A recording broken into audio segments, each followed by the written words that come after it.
Welcome back everyone to the classes of European history under the platform of Near Peer. Today's topic is the origin of First World War. आज हम करेंगे formation of alliances and counter alliances. Unification of Germany जब होती है उसके बाद Bismarck जो है टोटली अपनी फॉरेन पॉलिसी की तरफ अपनी सारी फोकस अपनी एनर्जी सारी उस पर यूटिलाइज करते हैं। उसके साथ साथ ही aims at rebuilding Germany and making it as a strong nation among the European states. जब ऑटोमन बिस्मार्क रिजाइन करते हैं तो जो उनके किंग होते हैं विलियम, वो बेसिकली वो बहुत एग्रेसिव नेचर उनकी होती है। He starts building his army and his navy. वो कॉलोनीज पे भी जाते हैं, कॉलोनीज ज़्यादा से ज़्यादा कॉलोनीज को वो कैप्चर करते हैं एंड साथ साथ अपनी मिलिट्री पावर और नेवल पावर को भी इंक्रीज करते हैं। और इसी तरह ही जब हम बिस्मार्क की खसूसियात पढ़ रहे थे उसमें ये भी था कि किस तरह उन्होंने अलायंसेस की एक नेटवर्क बनाई थी। उसमें कुछ सीक्रेट अलायंसेस भी थी, कुछ सामने भी थी।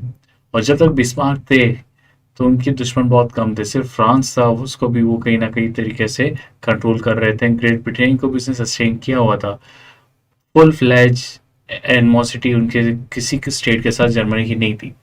लेकिन जैसे ही बिस्मार्क ने रिज़ाइन किया उसके बाद जो उनकी एक फ्रेंडशिप थी रशिया के साथ वो ख़त्म हुई। फ्रांस न्यू के Germany is in no favour of friendship, वो हुआ। जो उसकी नेवल पावर थी जो जर्मनी बार बार इंक्रीज कर रहा था, ग्रेट ब्रिटेन को ये सिग्नल चला गया कि Germany is in the mode of war. तो these were the things we basically discussed. आज उसी से आगे डिस्कस करते हैं, उसको कंटिन्यू करते हैं। और ये इसी तरह अलायंसेस बनते बनते इतने चैन ऑफ अलायंसेस बने कि जब 1914 में एक ऐसे नेशन पे पूरे पूरे जो यूरोपियन कंट्रीज थे वो सारे आके they basically fought with each other and it basically erupted the world war one. So अभी स्टार्ट हम करेंगे formation of alliances and counter alliances से।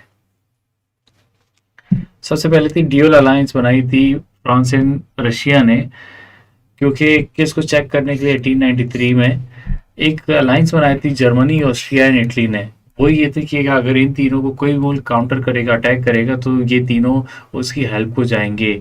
से फ्रांस और जर्मनी को अटैक करेगा तो ऑस्ट्रिया एंड इटली जाएंगे उनको क्रश करने। लेकिन इसी के साथ ही जो मैं कहता हूँ कि Bismarck was very shrewd. Bismarck ने ट्रिपल अलायंस तो बनाई थी, साथ ही साथ उसने रशिया के साथ भी ट्रीटी बनाई थी कि it would remain neutral in case of war with any other party. अब इस ट्रीटी का ऑस्ट्रिया को पता ही नहीं था। अब ये थी कि ये ड्यूअल अलायंस जब बनी, it basically nullified the secret reinsurance treaty between Germany and Russia. This the treaty I am talking about. जो ये सीक्रेट थी ये ट्रीटी बिल्कुल ख़त्म हो गई, क्योंकि जर्मनी अभी अगर in case France and Russia ने अभी अगर जर्मनी फ्रांस को टारगेट करता है तो रशिया उनकी हेल्प को आएगा। तो इन दोनों के बीच जो न्यूट्रलिटी का एक अप्लाई हुआ था वो बिल्कुल नल एंड वॉइड हो गया। अभी होता क्या है कि पहले तो Germany was facing only one threat, that was France. अभी रशिया भी उसके सामने थ्रेट बन के आ गया।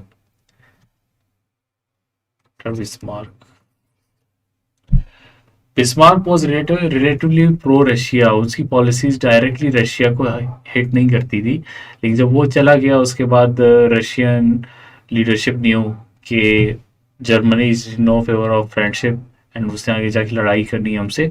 वो कन्विंस हो गया कि उसका रियल एनिमी कौन है, दैट वाज जर्मनी, एंड उसका रियल दोस्त कौन है, that is France and Great Britain. अच्छा, इसके साथ ग्रेट ब्रिटेन इस एरा में थोड़ा डिक्लाइन पे जा रहा था।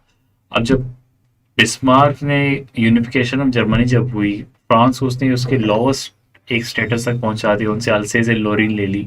तो Russia Germany was basically rising. अपन दिनों में Great Britain was on the decline और फिर डिप्लोमेटिकली उन पे डिक्लाइन आ रहा था। आर्मीनियन मसाकिर होता है।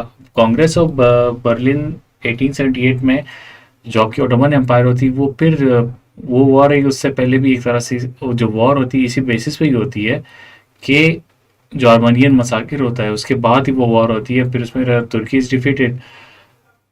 इसी बेसिस पे ओटोमन एम्पायर ने गुड ट्रीटमेंट का एक वादा किया था बिग पावर से कि जो क्रिश्चियन सब्जेक्ट्स है उनकी फेयर ट्रीटमेंट, गुड ट्रीटमेंट को यकीनी बनाया जाएगा। ये प्लेज उन्होंने फिर ब्रोक किया। 1896 में फिर आर्मीनियन मसाकिर होती है।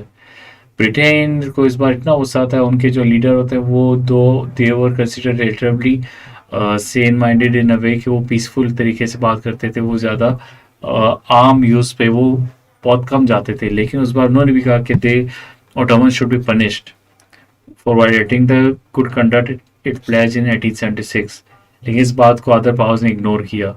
ये for the very first time Britain का जो एक पावरफुल रूल था वो किसी ने उसकी humiliation, silent humiliation in a वे की। तो Britain was going in isolation in that way. अब एक बोर वॉर होती है, इसके साथ ही आइसोलेशन का सिलसिला यहाँ ख़त्म नहीं होता। बोर वॉर होती है between Dutch and Great Britain in south Africa. अब इसमें जो आपकी डच फोर्सेस होती है, जो आपके बहुत पहले गई होती है, ब्रिटेन उनके साथ जंग करता है।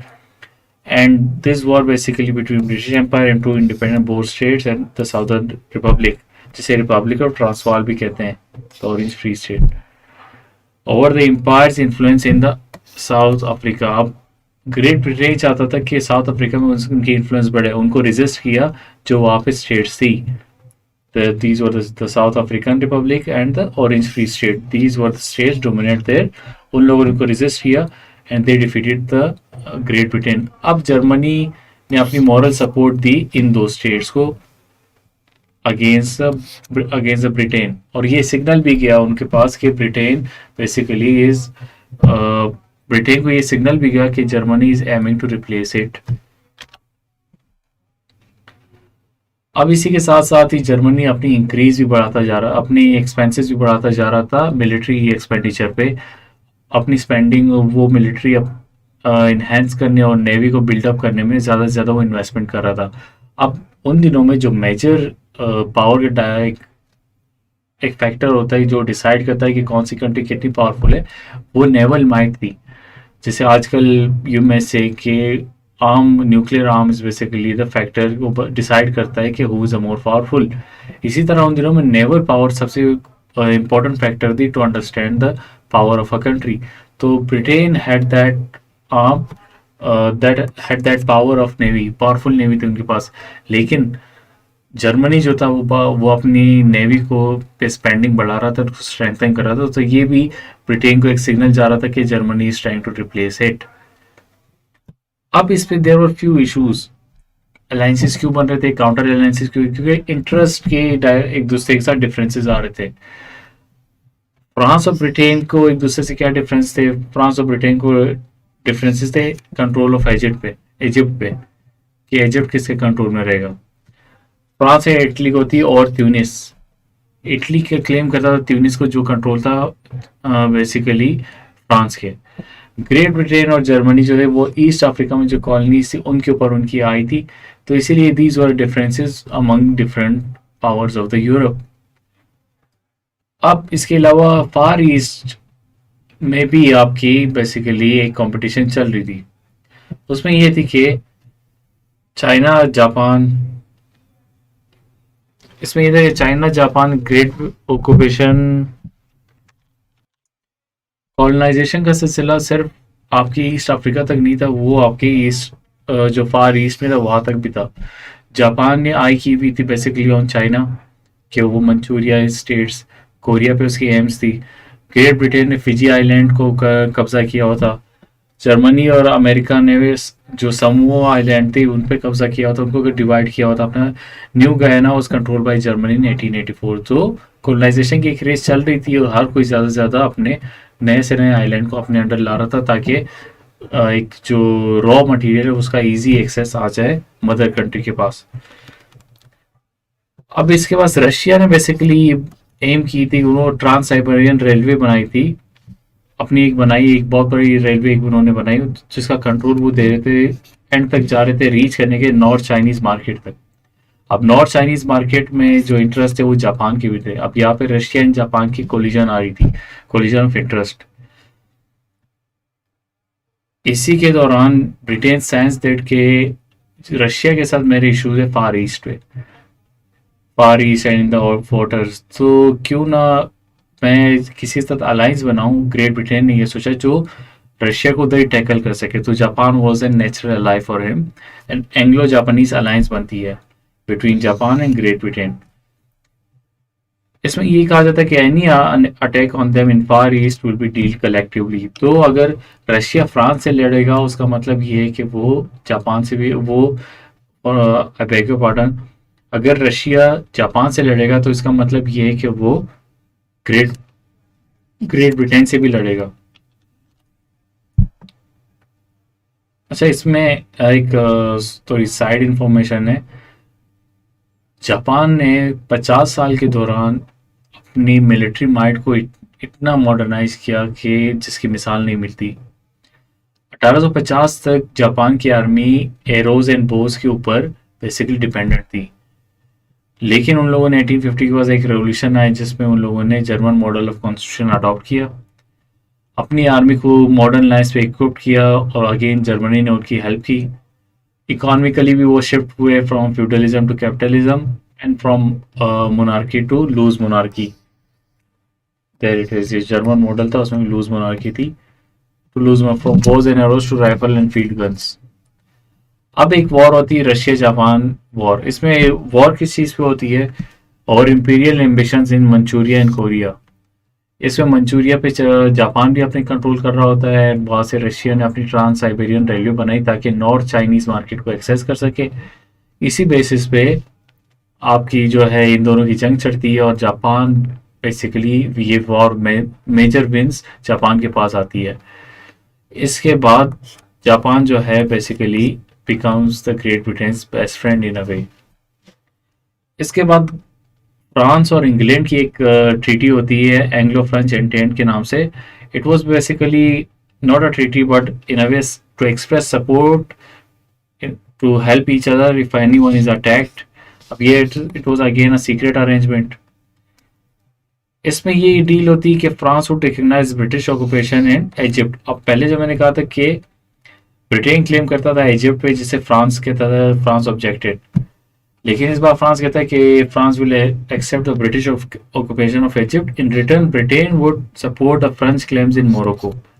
अब मोरक्को के ऊपर बहुत से स्टेट्स के क्लेम्स है, स्पेन के भी क्लेम्स थे, फ्रांस के भी थे, उसमें उसमें ग्रेट ब्रिटेन के भी थे। इस बात पे फर्स्ट मोरक्कन क्राइसिस एरप्ट हो जाती है। किस बात पे होती है? आपके एंग्लो फ्रेंच इंटेंट पे।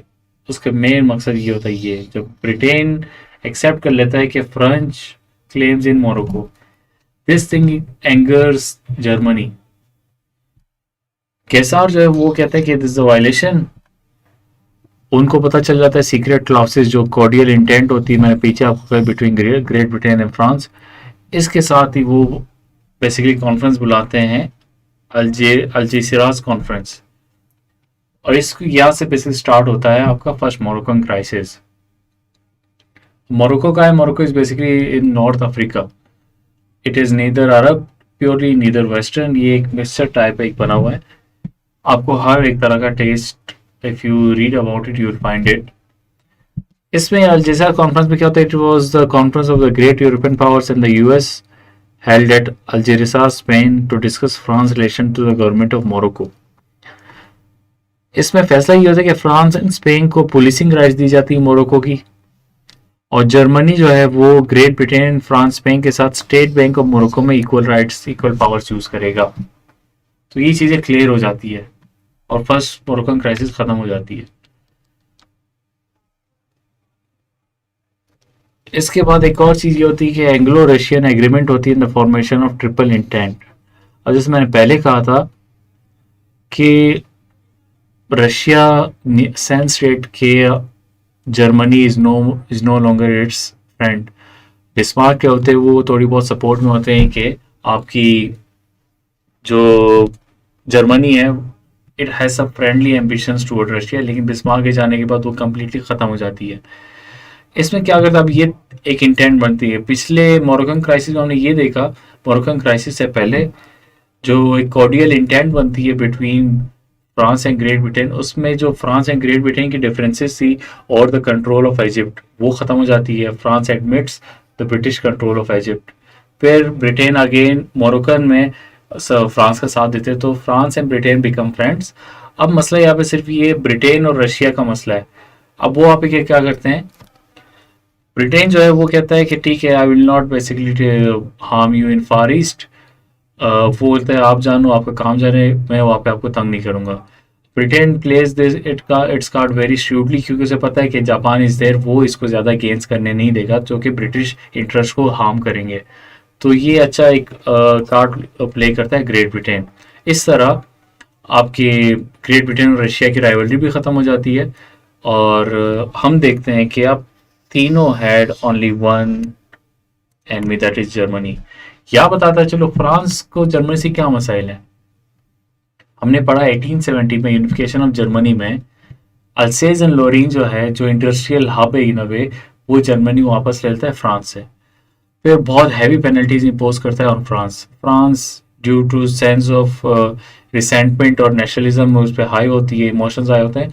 वो अपने पे जो उन पे बेसिकली वॉर इंडेमनिटी इम्पोज की होती है, वो बहुत जल्दी पे बैक करते हैं एंड जर्मन फोर्सेस फ्रांस से विड्रॉ करते हैं। इसी तरह फिर फ्रांस अपनी आर्मी रिबिल्ड करता है। अभी उनकी एम यही है कि अल्सेज और लोरिंग को जर्मनी से वापस लेना है, तो फ्रांस इसलिए जर्मनी से मसला है।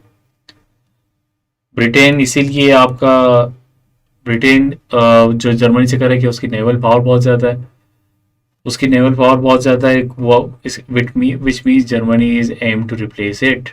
सो these were the few points कि अब they all had one enemy.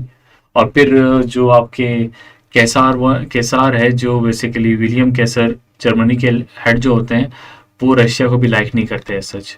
सो अब दे बोथ नाउ हैड है कॉमन एनमी। अब उसकी रीज़न ये है कि बर्लिन बगदाद रेलवे एक बनती है, जर्मनी बनाती है। अब इसका मकसद बेसिकली ये होता है कि वो अगर ये बन जाती है पूरी, तो जर्मनी बेसिकली रशियन की बाउंड्रीज को लिए बहुत इजीली पहुंच जाएगा। इसको काउंटर करने के लिए Great Britain Russia resolve their issues. अब एक तो रशिया और ग्रेट ब्रिटेन का इशू चल रहा था आपके फार ईस्ट पे, एक उनका इशू चल रहा था साउथ एशिया पे। साउथ एशिया से ऑनवर्ड्स, जैसे फ्रांस अफगानिस्तान में हमने सुना कि ग्रेट गेम्स हुई एक between great Britain and the Russia. इस पे रशिया क्या, मैं उम्मीद करता हूं कि आपने इस लेक्चर को एंजॉय किया होगा। कंप्लीट लेक्चर नियर पियर की ऐप जो प्ले स्टोर से या ऐप स्टोर से आप डाउनलोड कर सकते हैं, या फिर वेबसाइट www.nearpeer.org के ऊपर आप देख सकते हैं। YouTube के ऊपर सारे के सारे लेक्चर जो है वो स्कैटर्ड होते हैं, कोई कहाँ पढ़ा है कोई कहाँ पढ़ा है, तो एक फ्लो नहीं बन पाता पढ़ाई का। लेकिन वेबसाइट के ऊपर ऐसा हरगिज़ नहीं है।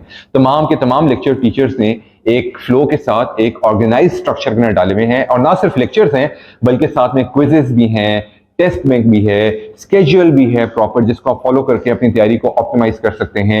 एआई बॉट है जिससे आप कोई भी सवाल करें तो 30 सेकंड के अंदर अंदर आपको जवाब मिल जाता है। 24/7 टीचर का एक्सेस है, लाइव सेशंस का पूरा स्केड्यूल है, तमाम वो चीजें जो आपकी तैयारी को पक्की बनाने में आपकी हेल्प कर सकता है। अगर आपका कोई भी सवाल, कोई भी क्वेरी, कोई भी कंफ्यूजन है, तो feel free to drop us a WhatsApp on the given number. हमारे काउंसलर्स हर वक्त इंतजार में बैठे होते हैं कि वो किस तरह से आपकी बेहतरीन तरीके से मदद कर सकते हैं। All the best.